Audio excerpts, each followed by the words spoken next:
Суд признал пропавшим без вести украинского активиста. Иван Бондарец из Ровно исчез в Симферополе в марте в прошлом году.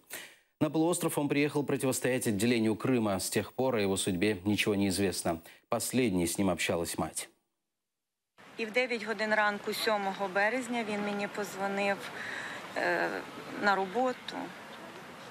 І от це я просто не могла з ним говорити.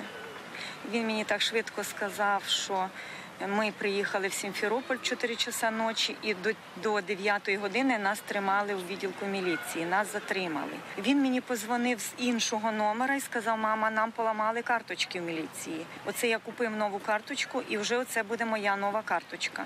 Я кажу, я тобі зараз після роботи в обід передзвоню, ти мені вже там все докладно розкажеш, тому що я не могла зрозуміти, чого він поїхав в той Сімферополь.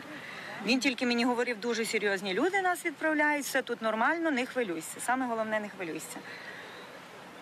І все. Тобто останній дзвінок був 7 Останній дзвінок був 7 березня.